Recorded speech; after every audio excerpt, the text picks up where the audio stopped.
This quick video is going to show you how to make a website using Google.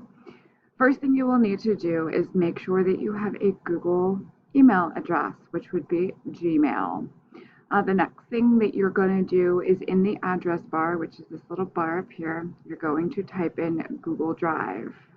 Once you type in Google Drive, you will see a screen that looks just like this. You're going to click on Go to Google Drive,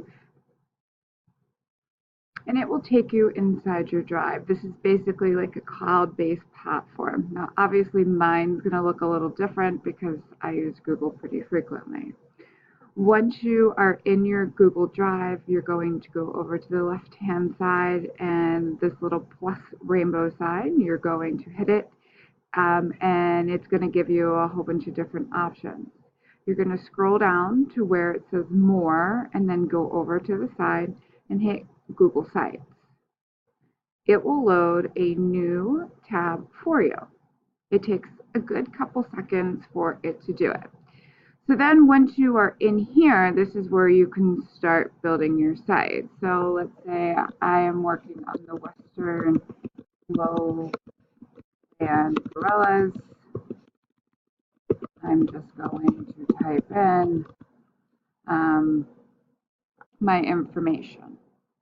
Now up here where it says untitled site, make sure that you are naming your website as well, because if you don't, it's still going to come up as untitled website. So say I've saved all my information and I have all my little fun facts about my little Western Lowland gorilla.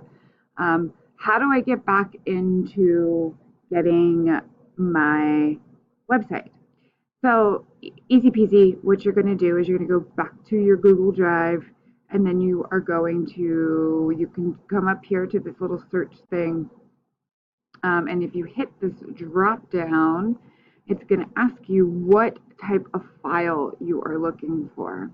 So if you hit Sites and then you hit Search, it will bring up all of the different sites that you've created. So look, there's my Western Lowland Gorilla, and if you see up here, it's loading. There you go. Your work is already saved for you.